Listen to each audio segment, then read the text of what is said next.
I never want to hear the name of Julian Timber in the same conversation as regimes again. It's a taboo. In my opinion, it's a red card. Anybody who tells you you can't create chances against Arsenal, it's a big fucking lie. I feel like Chelsea's the better team. Look, all that, this, that, whippity do, blah. You came and got broke up. You get me? Hello guys, welcome back to the channel. The week is over. It's been 48 hours since our game against Arsenal at Stamford Bridge, and yeah, I didn't make any reviews on Sunday or on Monday either, but I'm here today to address the people and all the people in my comment sections under my shorts telling me that we're happy over a draw. I just don't like people who are disingenuous, right? Because the general consensus before this match even kicked off was that Arsenal were going to smash Chelsea. Our victory over Barcelona was a fluke. All that, this, that, whippity do, blah. You came and got broke up. You get me? You came to the bridge and you got moved to. And had it not been for Caicedo having a dumb moment, which happens, of course, you would have probably lost.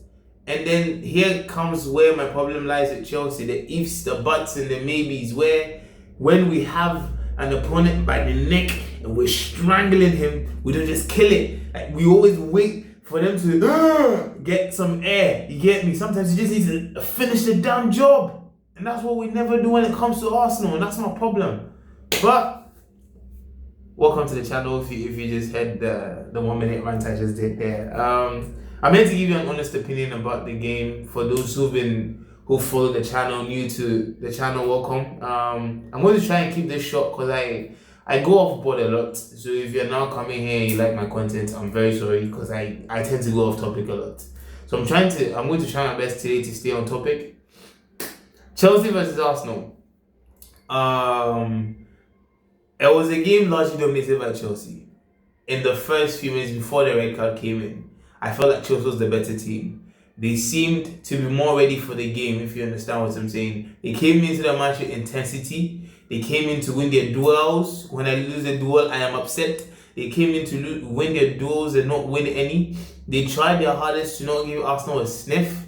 Cucurella in the first few minutes tried to show Saka that he was around, so he was being physical. Caicedo was being physical. He was dashing man left, right, center. And the whole team was up for it. You could see it from minute one that the Chelsea players are up for it. Maybe a bit too up for it. And that's where I feared that somebody was going to get sent off.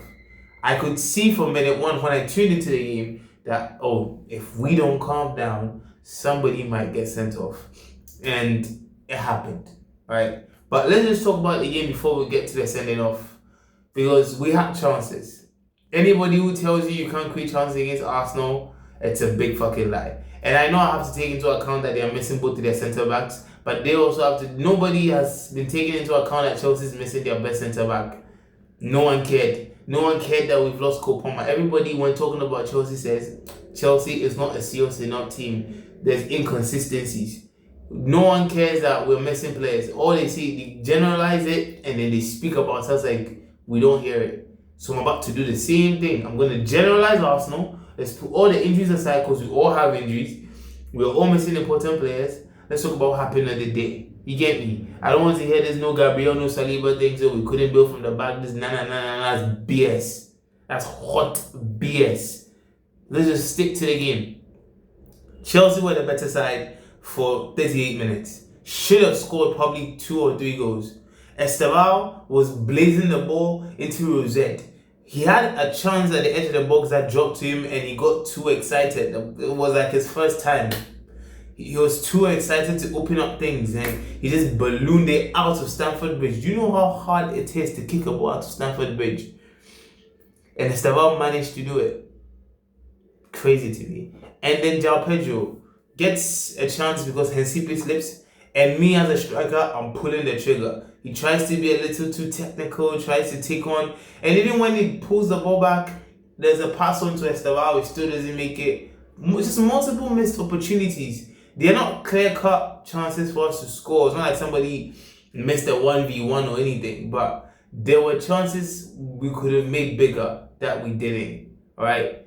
And then Cucurella gets a yellow card, and then it looks like, okay, now he has to be a bit calm. Cucurella's game is based on aggression. The moment he gets a yellow card, you take that out of his game, and then he has to calm down. But I feel like he still did like quite well for himself. Like he didn't let anything go. He didn't overdo. He didn't commit really. Aside that one moment where Saka had the best of him, we didn't really see Saka that much. In fact, Saka was awful in my opinion. He was also one of the people blazing the balls out to Stamford Bridge. I still don't know how those guys did it. They're quite impressive. So Chelsea had the better of the game before the red card, and then the red card happened. And in my opinion, it's a red card. But if it's a red card, then Bentancur is a red card. Caicedo from last season is a red card. Other players too who've been stamping on shins for majority of the season all need to get red cards. I don't like this thing where we always go the force and this and that. If it's a tackle that can break a man's leg, he needs to go off. What the hell is this? Now I feel like Anthony Taylor could have given it an orange card because it's a derby match. There's physicality. You could have given him a yellow and warned him. You could have gone and checked it and be like, no red card. But then that would have been controversial if we had won. So I get it. The red card came. The moment I saw the tackle in slow motion, I was like, oh my God, he's off. I just went quiet because I feared the worst. But then let's talk about what happened after the red card. Even in the first half, after the red card, that's when we saw Arsenal. That's when they started to pass the ball around. That's when Martinelli had a shot where Sanchez saved with a very good reflex save. That's when Arsenal felt free. When we were man down is when Arsenal got to actually play football. Because if it were 11 against 11, they were not touching us. You get me? So once it became 10 against 11, that's when they felt a bit more free. And even with the freedom, it was still a bit limited because they didn't get as many chances in the first half. They didn't really do anything. Aside that Sanchez save, I don't remember anything else Arsenal did. And then comes the second half where I'm thinking, okay, all I'm hoping is that Maresca does not come and sabotage the team. He shouldn't come and then take off all the wingers and put on all the centre backs and we'll play 7 at the back and 3 in front. No, we just come in, or 7 at the back and 2 in front. Come in, keep the structure of the team, try and be positive. And that's what he did. I feel like he could have left Estevao on for a couple more minutes because he was tearing up anybody, and I can guarantee he would have torn up that joke man. What was his name? Skelly. He would have torn him because Olise was doing him in the Champions League, and I'm sure Estevao could have gotten like more out of him. But I understand this up because you're a man down and you need legs. You need someone to be able to carry you from point A to point B. And Garnacho is very good at that. He's good at transitioning in terms of speed. And I think Garnacho is really underrated when it comes to first touch. That guy has a very good first touch. The way he brings the ball out of the sky, it's quite good. So yeah, I saw the reason behind it. And then the second half begins and Chelsea comes out playing. I'm like, is this my team? Because a couple of months ago I saw my team fold at Man United and Brighton. So I don't know what's happening here. We get a corner kick from a very good free kick, which we could have scored but didn't. Got a corner kick, and then Chalobah. Is that you, Chalobah? Ever since you got near Fofana, you're a different man. He's moving warm. Chalobah is moving warm. Chalobah scored, and I was surprised. I was taken aback. I don't know whether to celebrate. I was just shocked. But the celebration did come out to me eventually, but I was still quite shocked. And then all of a sudden, for the rest of the match, we had something to defend. And I think we did quite a good job at defending. We had some transitions as well after the goal, which we could have taken. But Bearman were just shooting on sight instead of trying to look for the pass. When you are a man down, you don't try risky passes. That's what people are forgetting. You can do that when it's 11v11. When you are a man down, Delap, I'm talking to you, Delap. You don't try risky passes because you lost the ball, Saka got the ball, and they equalized. Now imagine if you had kept that ball and you didn't lose it, we could have prevented that whole sequence. You see my point? Do you see my point? You don't rush into stuff like that when you are a man down. And that's what Delap did. Delap came on and I felt like he wasn't... He's meh. Nothing special. He did nothing special apart from run like a juggernaut. I call him Brock Lesnar now because he's more of a fighter than a footballer to me nowadays. He's not the same player I saw at Ipswich, but I get it as well because he's been injured this season, and yeah, you don't just come back from a hamstring injury and be 100% all of a sudden. But he didn't really do anything. I would have preferred McGui because he comes in with more intensity, more like he presses properly. He can hold up the ball, and when he holds up the ball, he will actually try and drive into the box and then find a cutback or something. So I would have preferred McGui, but Maresca preferred Delap, and I can't really complain. I mean, he is the senior player after all, so it just made sense. I just wish he didn't give that ball away because that just switched everything up. And Saka did well in that instance. I don't see how many times Saka cooked. People I see on the TL that Saka cooked Cucurella, and Cucurella is just an aggressive mid-tier defender. I'm like, big man, no, he didn't.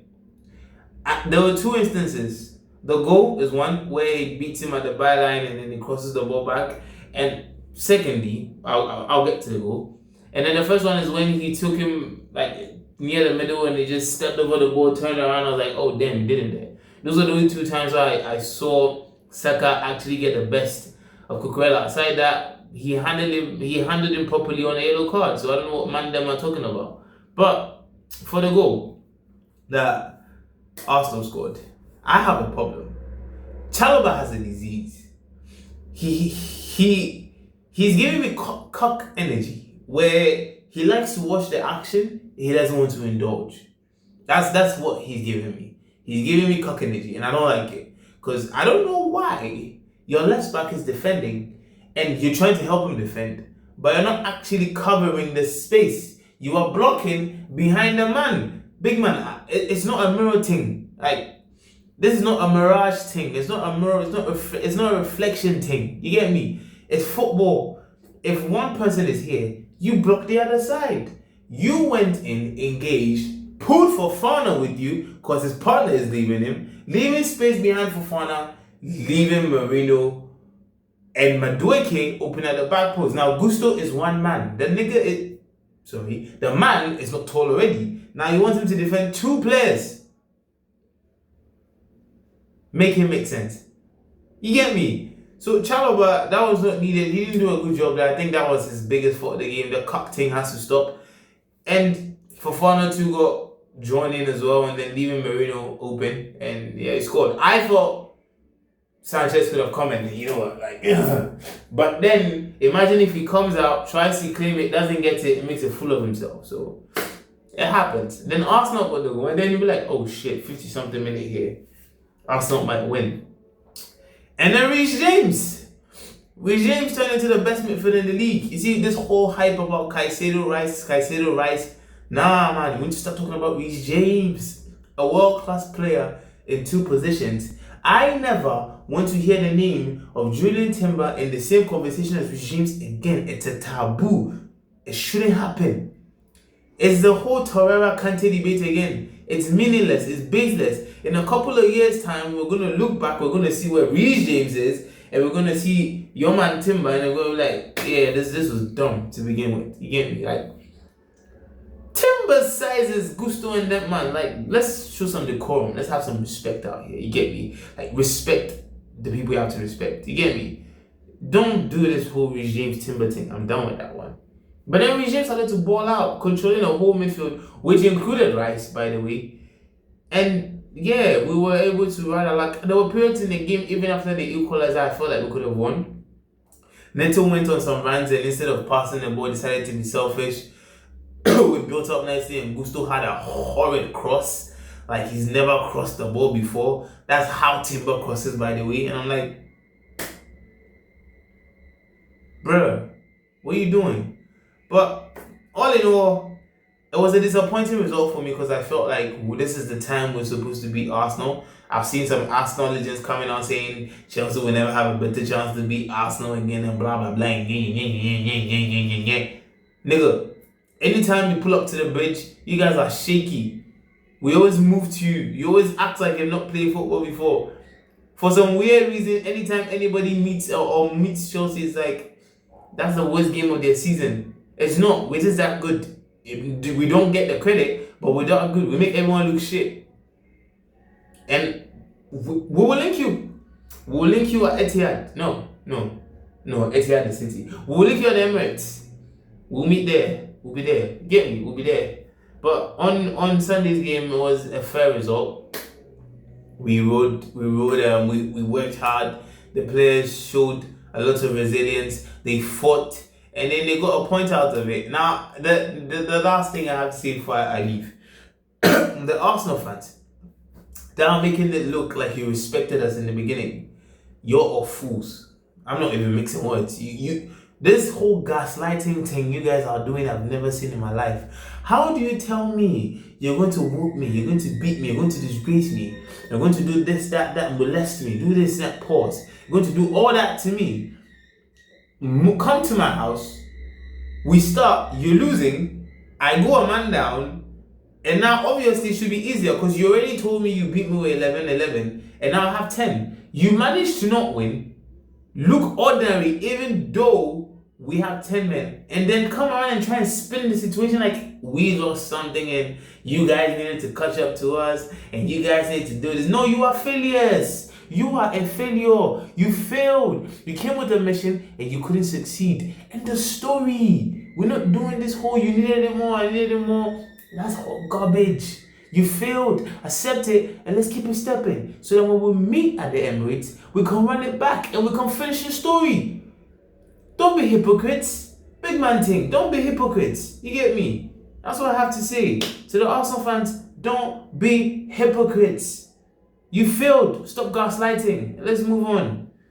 Anyway, thank you guys for watching. If you stayed this long, I'll try and release a different video for the Leeds Chelsea match, a preview, or maybe I'll just make a short instead since I see that you guys like that more.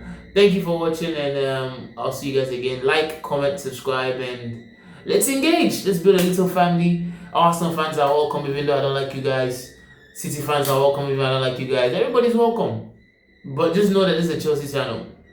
And maybe you're going to click me, you're going to hate on me. It's still never going to stop being a Chelsea channel. Get me? Thank you guys for watching, and we'll talk again. Peace.